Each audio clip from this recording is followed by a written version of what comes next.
Dear listener, this is your trigger warning. This tarot tale does discuss suicide. Please consider your mental state and use discretion before listening. Thank you. Rochelle, Her Tale, and New Trails. Created by, written by, illustrated by Ari.Falolu. Into the blue. You and I both know that being on this water is taboo for me. I think only one of us still cares about that, though. Maybe not even one of us, because if you did, you'd still be here, right? My vision goes blurry, taking in the blue below. I can't keep track of a single wave, a single drop, not even if I look farther away from the yacht, away from where a man-made contraption is actively splitting the water. Even out there, it's all united. It's all just one big blue. I've never been a part of something so completely that way. The closest that I ever got to that was you. Sleeping with you inside me and on top of me, or breathing in the air that you breathed out. I was almost as embedded in your universe as the drops of water are embedded into the ocean. And look how that turned out. I look at the water and grow sadder as I realize that it doesn't know yet. Water doesn't know the danger of being so unequivocally a part of something else. It doesn't know that joining forces with something else always leaves you weaker when that something else leaves. But water has always been here. How does it not know this? I think it'll be peaceful in the blue. I climb over the railing so that I'm hanging on with my hands behind me. The only thing separating Big Blue and I is my grip. Not much longer now. I look up one more time to take in the other Big Blue, and I see the shore. Distant, but growing closer every second. I need to go now. I uncurl my fingers and fall. It's amazing how easy it is to surrender. How little thought it took once I really committed. The splash as I join Big Blue sounds worse than it feels. I open my eyes underwater, barely feeling the salt sting, and I notice the waves above. It's a little easier to keep track of them from here. It's easy to see how water does it. They separate and realign all the time. That's why it doesn't sense the danger in joining. It always comes back to each other. Having solved the last mystery of this lifetime, I feel at ease. I close my eyes and inhale.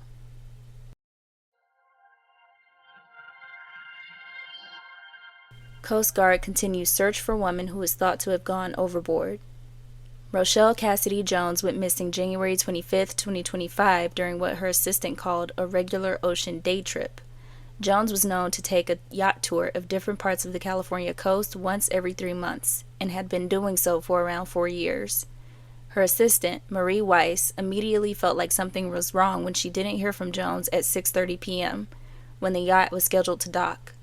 Today marks day 3 of the search for Jones and the family's hope of her safe return home. Heads and tails. This must be what it feels like inside the womb, Rochelle thought. Wet and warm, no effort, no edges, just floating in a space where everything is a blanket. The warmth is addictive. There's no need to move when there's this much comfort all around. Something tickled her face. She assumed it was her hair and disregarded it, falling deeper and deeper into the warm void. It tickled her face again, quicker and more aggressively this time. She opened her eyes to find what appeared to be a worm looking at her. It was green, blue, and black with flecks of silver. And when she opened her eyes, it wiggled fanatically, waving at her almost. She gave a small smile and looked for the end of it. Her eyes followed the curve of the worm, looking for its end, and looking and looking. Eventually it faded into the black depth below her, and she couldn't see where it ended. I wonder if it would allow me to touch it, she thought. The worm wiggled enthusiastically again, as if it had heard her thoughts and said, "Yes, go for it." Rochelle pondered at the loss of her wariness for only a split second and went for it, grabbing the last piece of the worm that she could see, and gently pulling it upward. On the third pull, she felt a tug at her tailbone and was whirled around. The worm was now on her right side instead of her left. No, it can't be. Instead of tugging this time, she followed the length of the worm again with her fingers, just to find that it ended at her. This worm was her tail. Her eyes widened at the realization, and the worm, no, her tail, was practically jumping with joy in the water. Yes, you get it, it seemed to say. Her tail jumped with so much energy this time that it actually pulled her forward with a speed she couldn't have imagined possible underwater.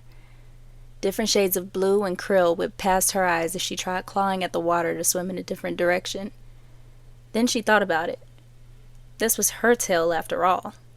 Would it really steer her wrong? She gave up clawing at the water, as it wasn't helping anyway, and decided to enjoy the view. As she watched, the different shades of blue began making way for other colors. Pinks, yellows, oranges. Her tail slowed, and she could see that they had made it to a coral reef. Rochelle was busy taking in all of the life below her, and then beside her, before she realized that her tail was leading her into the deep. The bright colors were growing darker again, and the coral that had been below her was now rock, and to her right side. She efforted to remain calm, reminding herself that it was her tail leading the way after all. Why would she lead herself astray? She was almost calm when she thought about Ren, and all of the other ways she had led herself astray on the surface. Choosing a college and then a career that she hated, getting surgeries that didn't make her feel any better about herself, living in a city whose traffic led to constant headaches. She had made a pattern of leading herself astray.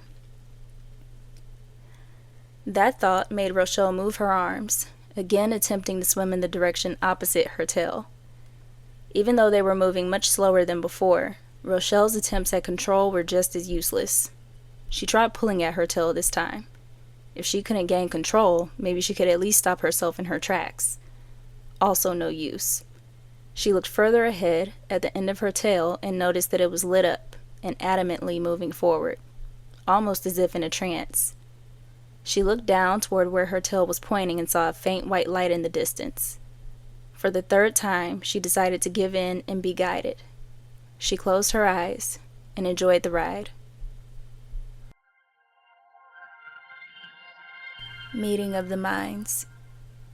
It seemed her eyes had only been closed a few minutes before the dark was interrupted with a mind's eye light show. She guessed that her tail had finally reached the white light she had seen in the distance. Even so, she hesitated opening her eyes. She didn't hear the environment they had entered. It was more like she felt it. This was a specific space for a specific group, and she didn't get an overwhelming feeling of welcome either. Maybe she should just keep her eyes closed. "We know you're awake," a deep voice stated. "Do you typically go into other beings' spaces without announcing yourself or your reason for being there?" a softer, sing-songy voice said. The two voices that had spoken were affirmed with murmurs and whispers all around her. Obviously, feigning sleep wouldn't help in this scenario.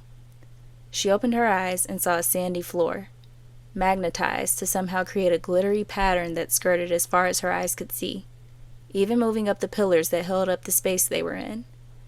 But she didn't have time to take it all in. She averted her eyes from what she could only consider to be a temple of sorts, flipped over so that her stomach faced the ceiling, and raised her torso so that it appeared she was sitting. She rejoiced at the fact that she at least had control of her facilities at the moment, and at the fact that she had somehow learned how to use her new anatomy despite not having practiced. She looked in the direction that the voices came from, and found two mermaids floating front and center, surrounded by countless others. Their patience appeared to be non-existent, and getting thinner every second. "I apologize," Rochelle started. "My tail led me here. It was not my intention to interrupt you or this beautiful space." "Nonsense," the deep voice interrupted. It belonged to the bigger merman with red hair, who had his boulder-like arms crossed. "Your tail is a part of you, is it not? It can't go anywhere without your active participation." "Actually, my love," the softer voice interrupted, "the tail could have a mind of its own if she's a Wimbago." The softer voice belonged to the smaller mermaid with blue hair. Though they were smaller, Rochelle couldn't help but note the chiseled arms and abs, making them appear like a mini version of the merman at their side. "We haven't seen Wimbago in centuries," the red-haired merman said. "But considering how loud the energy is with this one, you may be right." "Loud energy? Rochelle wondered what about her was loud and hoped that they weren't able to somehow read her thoughts. We wouldn't be able to read your thoughts if you didn't transmit like a fracturing iceberg, dear. How did you come to be in this place? The blue-haired mermaid asked. They then smiled and continued. And you can call me Marin. How could she tell these people that she got here by trying to die? Was suicide even a thing here? She was already an outsider. Did she need the added stigma? And then it hit her. She had even failed at death. A new low, she thought to herself. So she is Winnebago, the deep voice said. I have got to figure out how to stop doing that. And then it was silent. The entire group just stared at her with mouths agape. Apparently Winnebagos, whatever they were, whatever she was, were rare. Wait, does the silence mean they can't hear me anymore? Oh dear, of course we can hear you. We're just in shock. Give us a moment to gather our questions, Marin said with a smile. Why would you leave the surface to come here? A teen mermaid swam from behind Marin to ask. Why would you want to leave the surface at all? Isn't In and Out still there? A younger merkid asked. If I ever got to the surface, you wouldn't be able to drag me away from Britney Spears. Another one, who appeared to be no older than 3 or 4, chirped. Rochelle smiled and answered one by one. Yes, In and Out is still there, and I completely agree with you on Britney Spears, she said, grinning at the youngest. So why would you leave? The oldest of the group repeated her question. Without warning, images of Ren flooded her brain. The 2 of them at the park on the swings, the 2 of them on vacation, the 2 of them cuddling in bed, the 2 of them always until their last conversation. A conversation that didn't even happen in person, but with one sentence the 2 of them became just her. A broken heart, the oldest stated, more softly this time. I'm sorry, she said, and retreated quickly to the back of the group with her head down. Rochelle didn't even have time to tell her not to worry about it. Calliope has recently experienced her own first heartbreak, Marin explained. She's sensitive to everyone's pain right now. Rochelle nodded in understanding. I'm sorry to hear that. It'll get better, Calliope, she said, searching the crowd to see if her message had reached her intended audience. If you really believe that, why did you let go of that rail on the yacht? Marin asked. The judgment that pierced Rochelle's ears didn't match the kindness in Marin's voice. She considered not answering, and in the same second decided against it, since they could just read her mind anyway. I let go because I didn't want life to get better without Ren in it. I knew it had the potential to be better, but what good is better without her? Ridiculous, the red-haired merman stated, not hiding his judgment behind nice tones or words. And my name is Reuben. Forgive him, Marin stated. Reuben's great leadership is not due to his tact or diplomacy, as you can see. Marin threw Reuben a pointed look and then continued. Your story perfectly explains why your tail decided to take the lead. Rochelle felt an eyebrow raise. It does? She asked. Of course. Primal instinct is to be self-preserving and survive at all costs. If you don't have that yourself, your tail has no choice but to take over. I guess that makes sense, but when I was on surface, I didn't even have a tail. So how did I gain one that dictates my every move underwater? Easy. You inhaled. At Rochelle's blank stare, Marin continued. You didn't drown, you didn't hold your breath, you didn't fight. You just breathed in. When you know that you belong to the water and believe it's your home, you quickly develop everything you need to survive in it. She doesn't belong to our waters, Reuben interrupted. She belongs back on the surface, which is where she shall return immediately. I'll just come back, Rochelle thought as loudly as possible. There's nothing for me there. Marin grabbed Reuben's arm, turned him away from Rochelle, and whispered in his ear. They went back and forth in whispers for what felt like forever, until finally they turned back to her. It was Reuben who spoke. You will assist Josiah in our armory, giving him the information that he needs on different objects from the surface. Once you have provided sufficient information to him and proving your worth, you will be allowed to stay. Until then, you will be considered Winnebago, not native to the water, not a friend of the water. The last sentence may as well have been a sword considering the way Reuben wielded it at her. She would show him. She would show all of them. She belonged here more than she had ever belonged anywhere. Bombs overhead. The armory wasn't at all what Rochelle had expected. It was more of a museum of all things man-made. All of surface life from the dawn of time to the present put into one space. Humans love stuff, Rochelle couldn't help but think. Of course, she had always known that, considering that she was one, but seeing it all together like that in one space was overwhelming. "And this is a bomb, yes?" Josiah asked for the 20th time. She now understood why this museum was called an armory. They thought every human thing was a bomb. "No, actually, that's a clock. A really old clock. They're used to tell time. People don't even use those anymore for the most part, since most people these days have phones to tell time." "What is this time you speak of? And phones? More weapons?"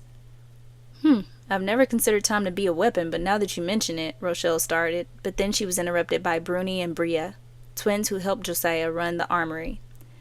"The surface people have dropped another bomb," Bruni yelled. "It's much too large for us to move away from everyone, but it's sinking toward us quickly.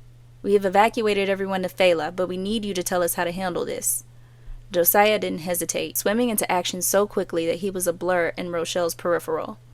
Rochelle followed, pushed forward more by a sense of curiosity than fear.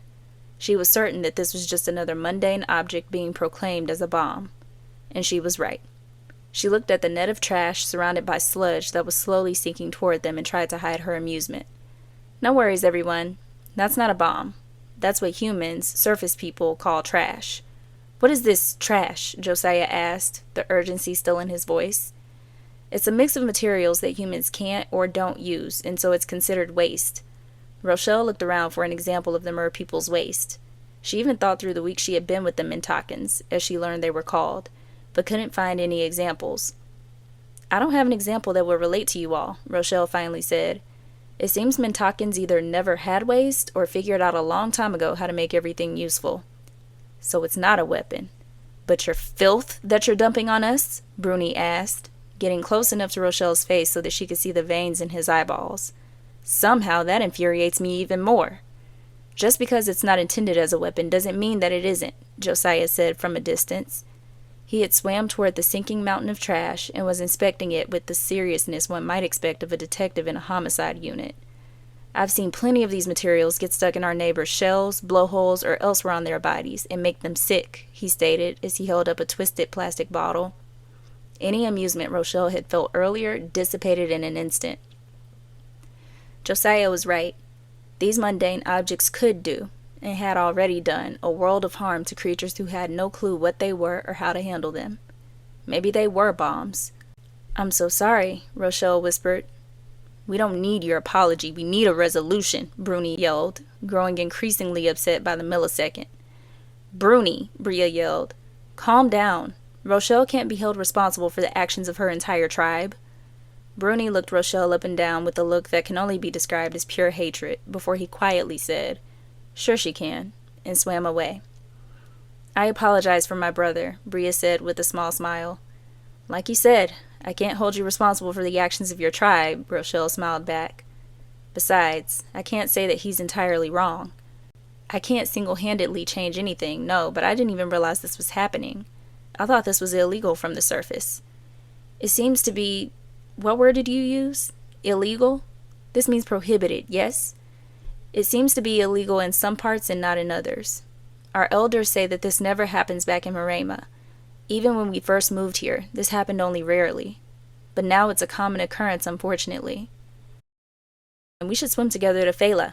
No one will be coming back here anytime soon. They're all too busy prepping for the festival." "Festival?" "Yes. Every so often, the rock beneath us shifts, and the great one, Sinelfarseeth, allows us to look upon them. It's rare, so we celebrate before and after this happens to show our thanks." "Are you sure I'm allowed to go? It sounds great, but I'm still Wimbago."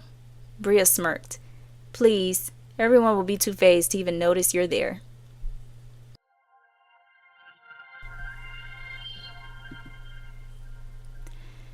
Sinelfarseeth. It took what Rochelle guessed was about an hour to swim over to Fela at full speed. She could understand why Mintakans had no sense of time. Her own sense of it was slipping. The entire swim, she and Bria exchanged stories and laughs about their childhood and their cultures. They were both shocked to learn that there were so many subsets of their respective tribes. Just like there are many different cultures of human, there are also different cultures of mermaids. They aren't all Mintakan, and they don't all get along. "We are only united in one thing," Bria stated. "We are all friends of the water," which, unfortunately for you, usually makes humans, common enemy number one. I can't say you're wrong, especially after what I've seen today, Rochelle responded. She slowed as she started to hear the beat, her heart pounding in tandem. We're almost there, Bria said excitedly. Come on. She darted off with Rochelle tailing her fins. Every second they got closer, the music got louder, and the sound reverberated through the water, causing Rochelle to veer off course at times as her body flowed with the sound and water waves. Bria seemed unfazed by the reverberations. You'll get used to it, she shouted with laughter.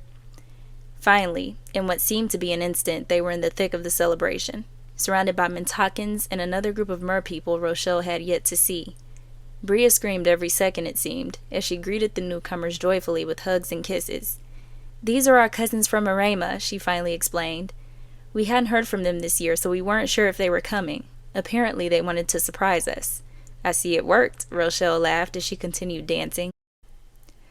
After a while, the music slowed, and so did she. Bria was right. Everyone was too phased to even care about the Wimbago, despite the fact that she stuck out like a sore thumb. The Mintakan fins were sturdy and sparkled bright, in great contrast to her plain 2 legs and extra long tail. But no one cared about the differences right now. This moment was the most important thing. Rochelle could feel it, despite not fully understanding what was about to happen. At some point, Bria had found her way back to Rochelle's side, and as the music slowed again, she grabbed her arm in excitement. It's about to happen, she said. Come on. As Bria began pulling Rochelle along, Rochelle noticed everyone pivoting to gather into a large circle. You should be able to see here. No sooner did those words leave Bria's lips that the rock began cracking, shaking, causing its own reverberations, although Rochelle couldn't help but think that these weren't as comforting as the reverberations of the drums. Bria grabbed her hand and squeezed gently, but didn't take her eyes off of the rocky ground beneath them. Rochelle followed her gaze and noticed the rock splitting. Bright light emitted from the crack in the rock, growing brighter and brighter as the split grew larger. The Mintakans drew back, expanding the circle as the void in front of them expanded. After what seemed like ages, the expansion finally stopped. The Mintakans at the front closed their eyes, whispered something, and moved back, allowing others to turn to pray or view the Great One. Before she knew it, Rochelle and Bria were next in line. Her jaw dropped when she finally saw it. The Great One, Sinelfarseeth, what she had always known to be the core of the earth, was just a dot in a space far away from her. That little dot was lighting up the ocean as far as her eyes could see. Mesmerizing. A way to lay the waste. Careful, Bria yelled, pulling at her arm. Rochelle hadn't realized that she had left the rock and was now floating toward the dot. If you go too far into the Great One's vortex, they will take you and you will never return. And then it hit her. She knew what she had to do. Are you done praying? She asked Bria. Yes, we can go, Bria said, concern coating her voice. Are you okay? Rochelle grabbed Bria's arm and darted away, giving others the chance to float forward. Has anyone ever offered trash to the Great One? Trash? Bria asked. Rochelle then realized that Bria had been phased as well, pulled into the Great One's trance just as she had been. Yes, the stuff that humans dump into your spaces. Josiah calls them bombs. Have any of those things ever been offered to the Great One? Of course not. Why would the Great One want man-made waste? I don't know why, but is there a way to ask the Great One if they would take it? There is, but I highly doubt. Please, Rochelle begged. I've never had a feeling this strongly. Worst thing the Great One can say is no, right? Bria hesitated, smiled, and grabbed Rochelle's arm, swimming toward a white and blue-haired crowd that was floating a little above and to the left of the group circled around the expanse. Elders, Bria started. I apologize for the interruption. My friend Rochelle has come to us as Wimbago. This seemed to efficiently grasp their attention, as all eyes immediately turned to Rochelle. She asks if there is any chance that the Great One would accept the surface people bombs as offering. Nonsense, a gruff elder who resembled Reuben stated. His eyes darted back to the group and circled around the expanse. And when did you become the eyes, ears, and mouth of Sinelfarseeth? An older mermaid, probably the eldest of them all, asked as she came forward. She looked the Reuben-like elder up and down, and then turned her gaze to Rochelle. Her eyes were full white, indicating blindness, but she seemed to look directly at Rochelle as she smiled. This is an interesting idea, my dear, and surprisingly the Great One is not opposed, though they say that there is more information I need. What are you not telling us? Rochelle racked her brain. The bombs, as you call them, are human surface people waste. A lot of it, unfortunately, is made of what we call plastic. If you offer it to Farseeth, the Great One, they will burn it. However, burnt plastic releases toxins into the air, and so I assume those toxins could also be released into the water. If you do offer these bombs to Farseeth, I believe it would be best to do it right before they disappear again, to minimize the amount of toxins that come back into your water. What are these toxins you speak of? The Reuben-like elder spat. Great Mother, before he could finish his request, the eldest mermaid, Great Mother as she was called, grabbed Rochelle's hands. Her eyes seemed to go an even brighter white before they became clouded with different colors swirling about. And then they went clear again, and the Great Mother released Rochelle's hands. Take as many Mintakans as you need, and go grab this waste as you call it. Bring it back. Swiftly now. Bria helped Rochelle gather up some of the strongest Mintakans, many who Rochelle had seen in the armory at one point or another. Many merkids also tagged along, excited to be of help in the first offering to Farseeth. Everyone moved with a speed that Rochelle still couldn't fathom possible underwater.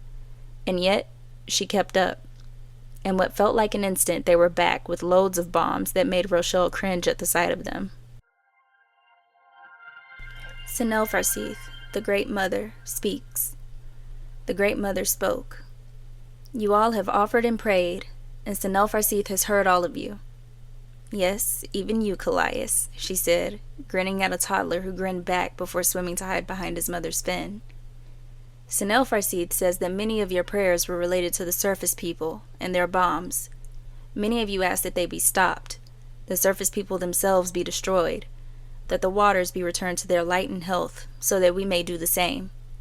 The Great One has resolved to answer some of our prayers in this very moment. Great Mother then turned her eyes to Rochelle.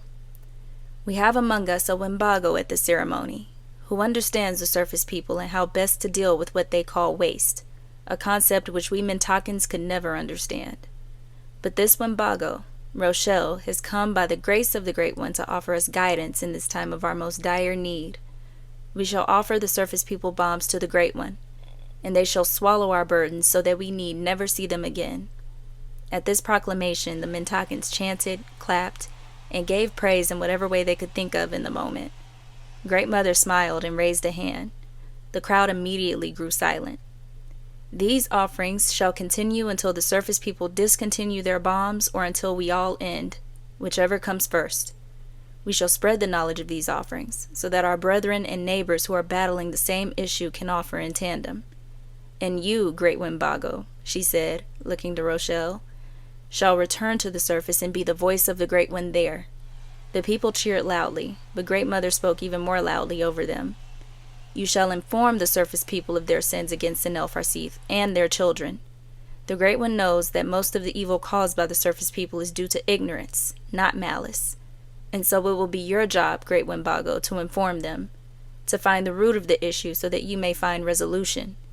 You have proven that you are not an enemy, and the Great One knows that there are more like you.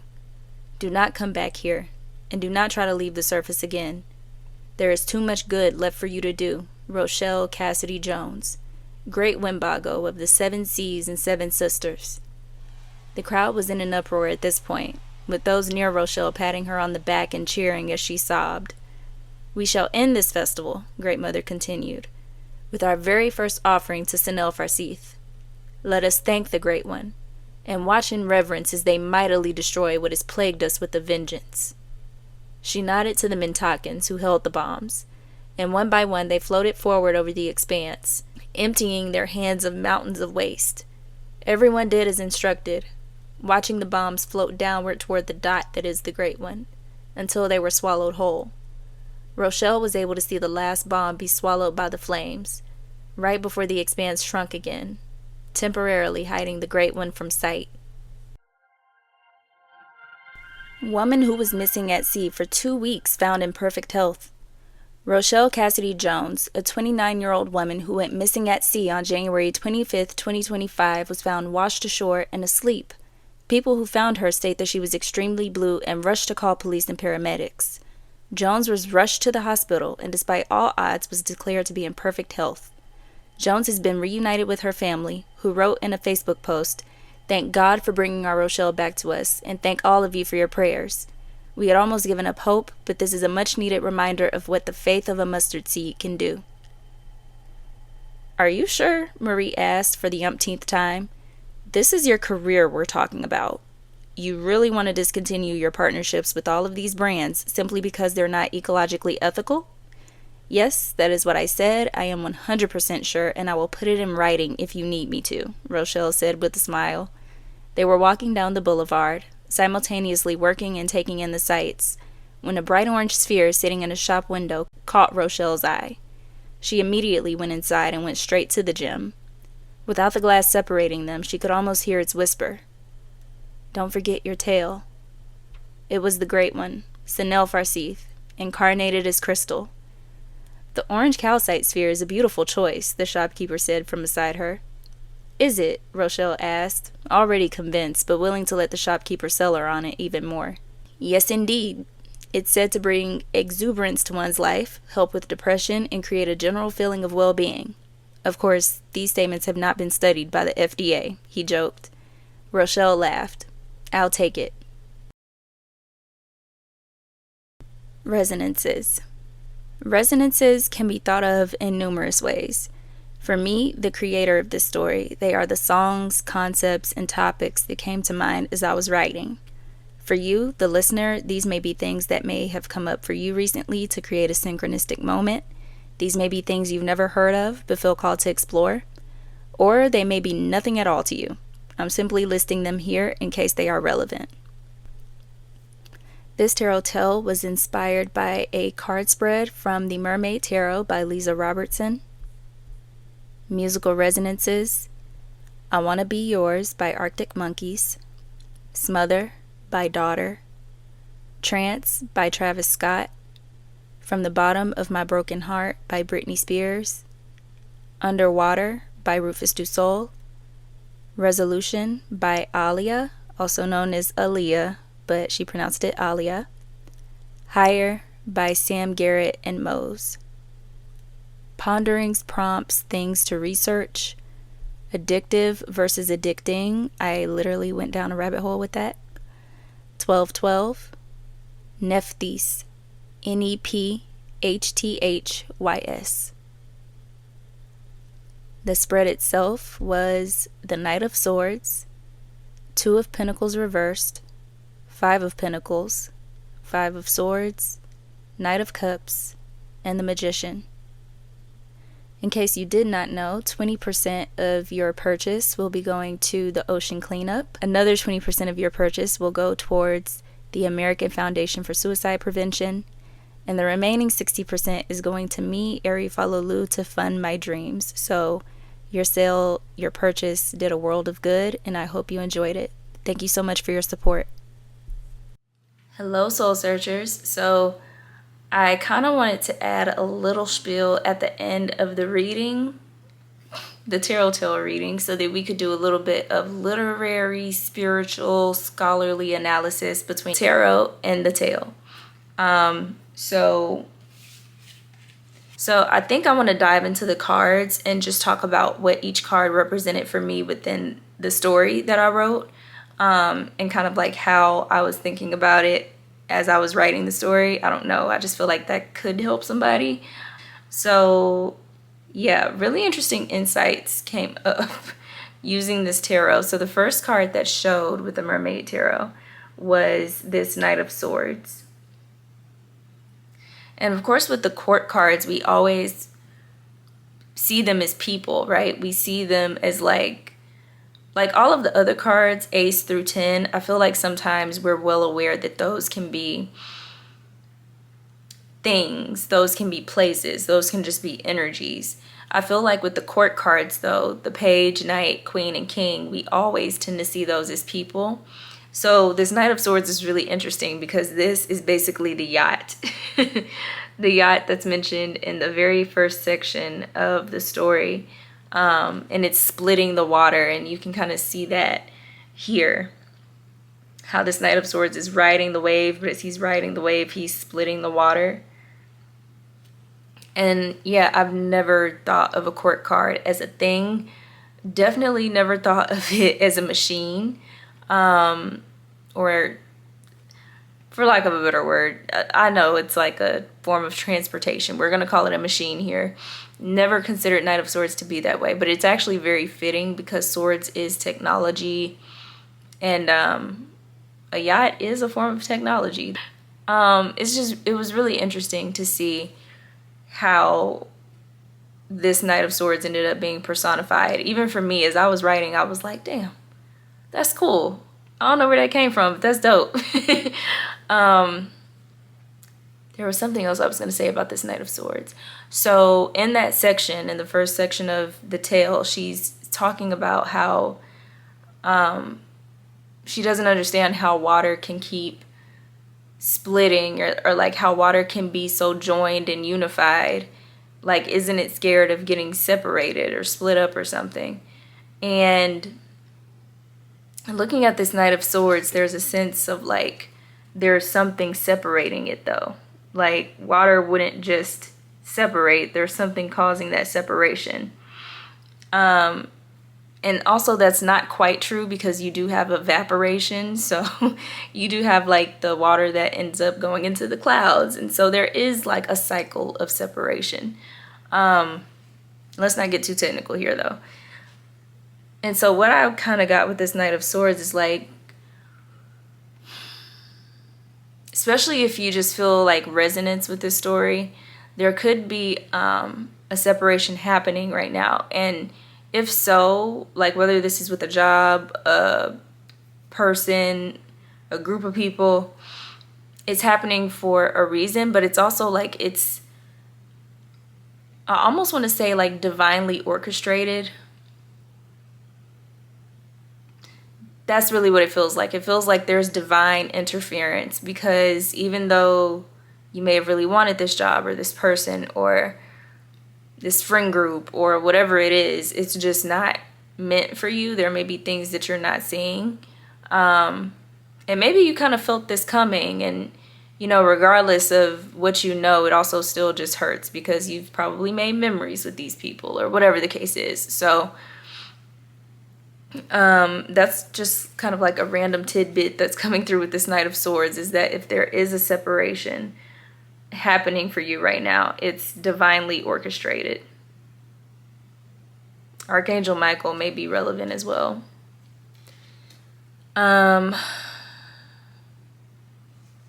Okay, and then these two cards came out together, and which is why if you look at the spread on the actual tarot tale, like the PDF ebook, these two are like laid out a little differently, but it's Two of Pentacles in reverse. I'll send it upright just so you can see it. But it's Two of Pentacles in reverse, and then the Five of Pentacles.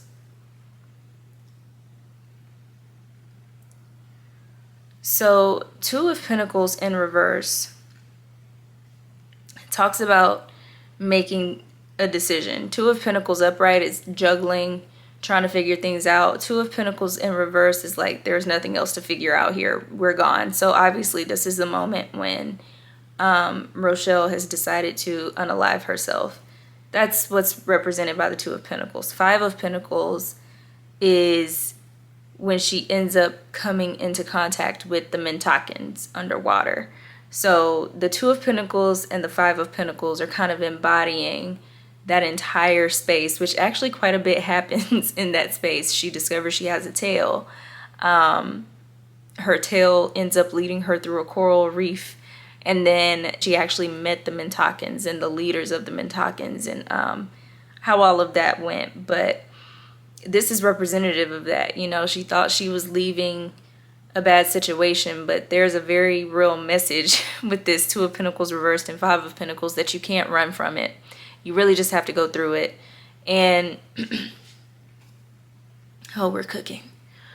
Oh, we're cooking. This makeup's too pretty. Don't do it. Don't do it. I'm okay. This is just what happens when things are really starting to get resonant. So, what was I saying? Took me through there and now I forgot. Yes, you have to go through it. I think, unfortunately, a lot of people have started seeing unaliving themselves as a way out. Yeah, just like a way out. But I'm not going to say but, Kosi. A lot of people have started seeing unaliving themselves as a way out. And I'm not going to say that what I'm about to say is true, but as a spiritual person, it feels true for me that whatever you don't finish or deal with in this life is just going to follow you. That's just how I feel. Like, I don't really feel like certain things can ever really be gotten away from. And that's not to judge anyone who's ever considered, or not even the people who have done it. I'm just saying that's a message. It's something that I do believe, but it's also a message that I'm kind of getting just looking at this 10 of Pentacles and this 5 of Pentacles. Sorry, 2 of Pentacles and 5 of Pentacles. I don't know why the 10 of Pentacles showing up, but come on with the cute energy. Yeah, there is... It's like she really thought she was done, and lo and behold, no boo. There's a whole other civilization of people who are willing to help you and offer to you. So maybe you just need to move yourself around, you know.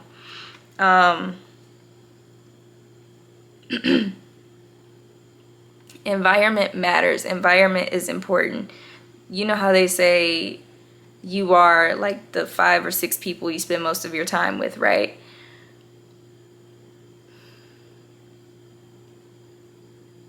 I don't know what that means because I work from home.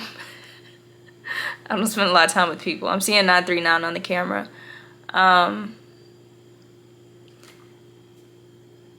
So if you notice that certain people weigh on you, they weigh on your energy, it's okay to move around. I tried Atlanta for 8 years, and then I was finally like, why am I forcing this? This obviously just isn't my place. And then moved to San Antonio, and I feel like I've been so much more productive in 1 year. I've had so many breakthroughs and insights, and like I'm doing things that my inner child wanted to do.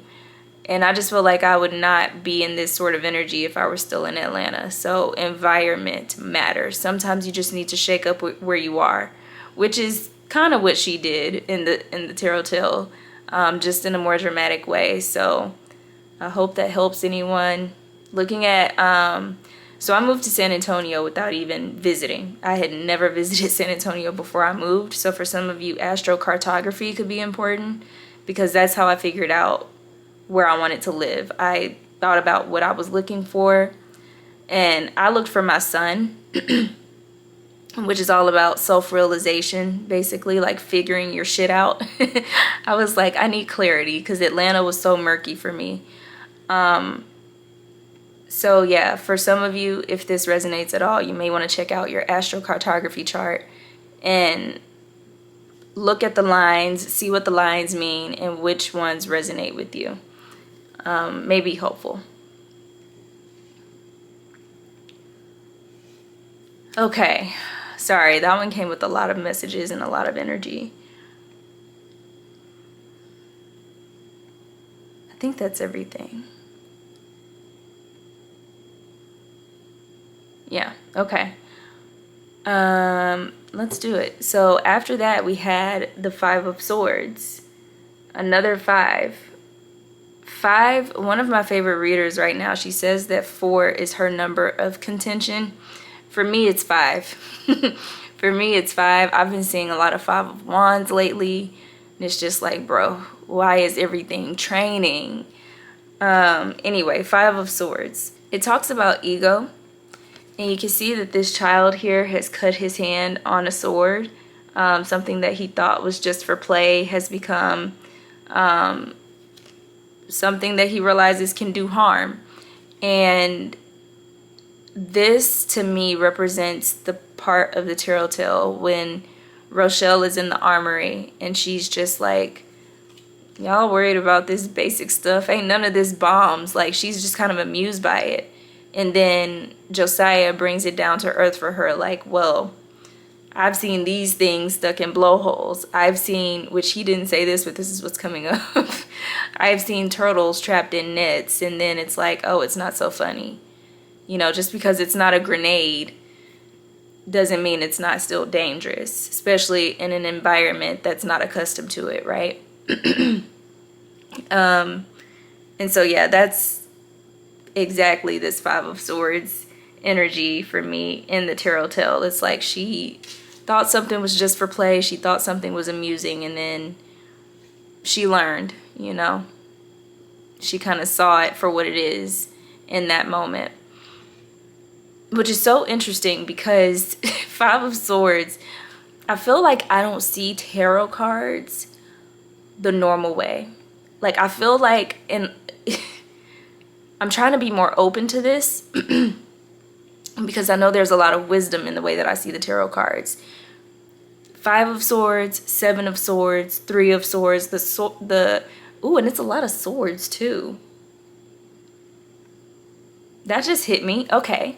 Well, so what I was going to say is that there are a lot of cards that I get often, and it just feels like I'm missing something, because me trying to interpret it the normal way, like Five of Swords just being ego, it's like, go deeper with it, because there are no bad tarot cards. There are no good tarot cards. They're all trying to tell you something. And sometimes the Five of Swords is advice.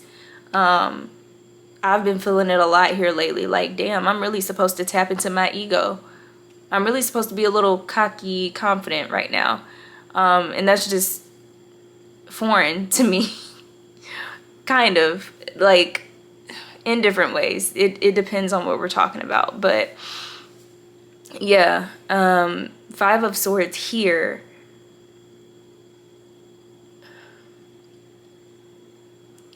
Again, you just have to go through it. So it's like you have to go through the ignorance of the ego, possibly the hubris of the ego, the nonchalance of the ego, whatever your ego looks like. It's like people may deem it as bad, but you also have to start there to get there.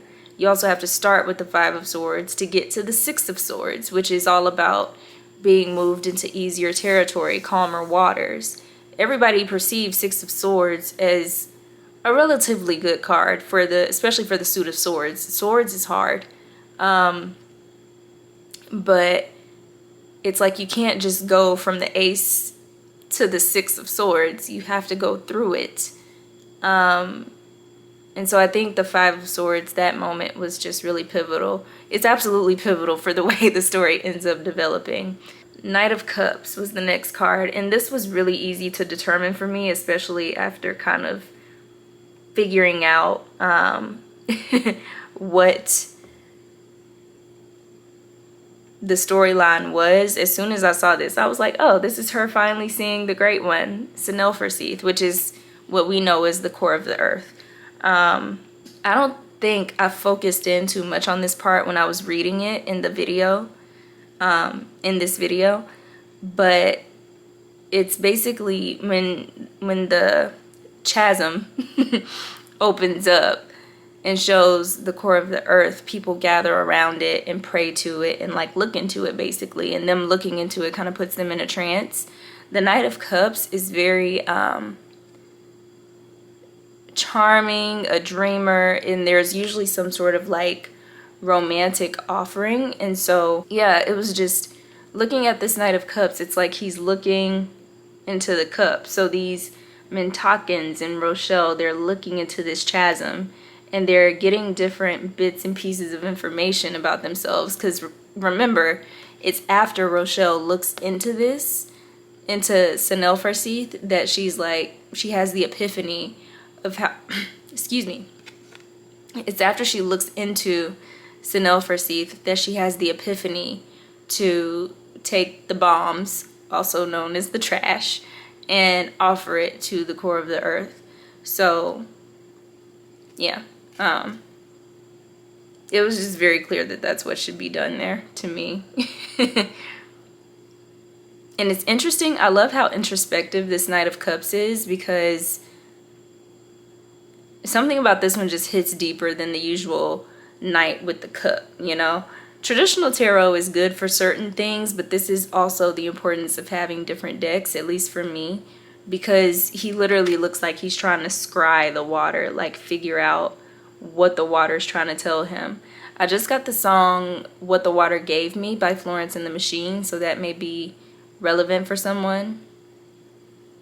But yeah, there's something about like looking into, here I'm getting water, and the tarot tale, it was looking into the core of the earth. But basically, whatever you're scrying, whatever you're looking into, seeing what that's telling you about yourself, because everything is a projection. I just had a friend, how did this conversation go? I was like, I feel like you're always trying to put distance, something like that. I feel like you're always trying to put distance between us, or like when you see me, you're trying to put distance or something. And they were like, please, I'm coming to see you. Like, you could think of it that way too.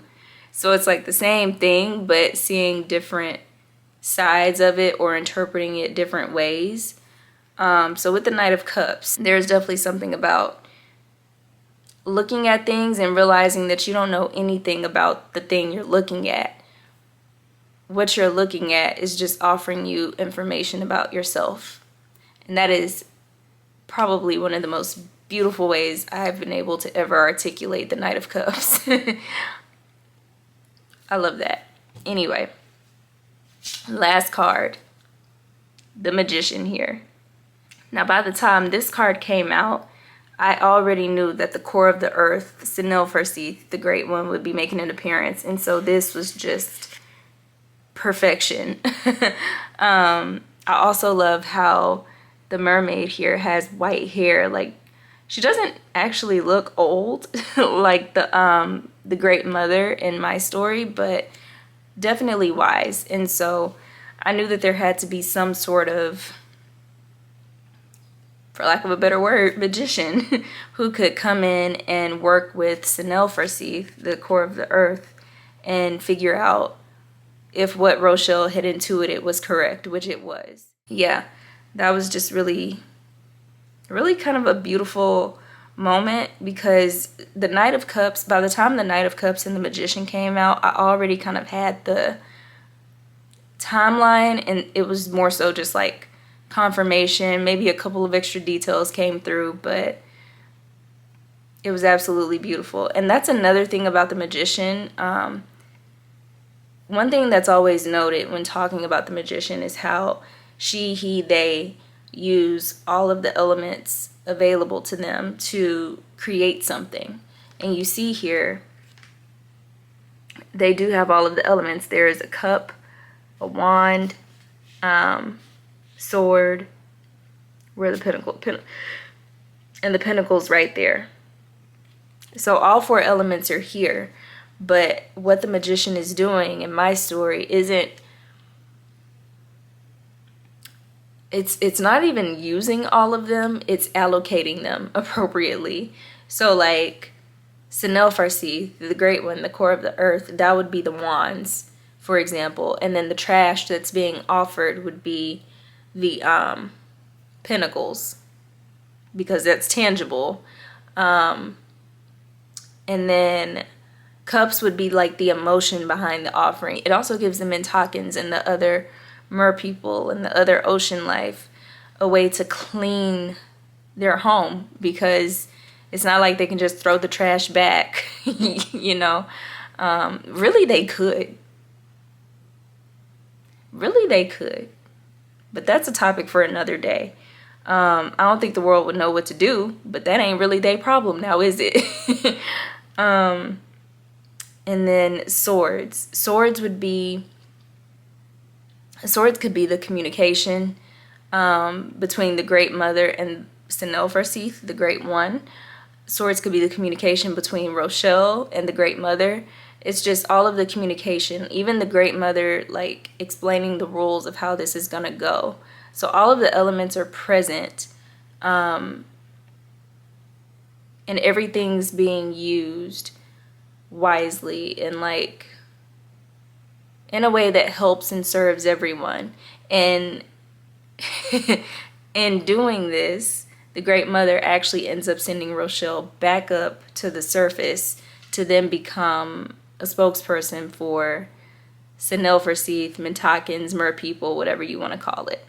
And I love how we kind of get back to the Knight of Swords with that. It's like the story literally came full circle. Ah, that's so interesting. Sorry, I be having epiphanies. I think sometimes this is why we hit karmic points, because after this Knight of Swords, which Rochelle is going into, like at the end of the tarot tale, she's having a conversation with her assistant about how she's going to cut off all these brands and, you know, like basically start leading from the heart with her business decisions instead of just looking at the money. But what comes after the Knight of Swords is the Two of Pentacles reversed and the Five of Pentacles. And I'm not saying that it necessarily has to go in that order again, but it is interesting because as soon as I said that it's like the story went full circle, that's just what hit me. It's like, yeah, and now she's gonna have to like come to this other choice point and figure out how to handle it. We already know she's, or at least I know. Again, the rest is unwritten, so who really knows? But I know that she's not going to try to unalive herself again. But what is this Two of Pentacles reversed now? That's the next step in the spiral. So what is it? I love this so much. I'm absolutely going to continue this series. I hope you guys get some value from it. I hope you enjoy it. Let me know what you think down below, or how you're interpreting the cards against the tarot tale. Did you find the tarot tale helpful for you in any spiritual way? I think I might be a modern day ASAP. A modern day Aesop. You know, Aesop's Fables. I'm gonna speak that.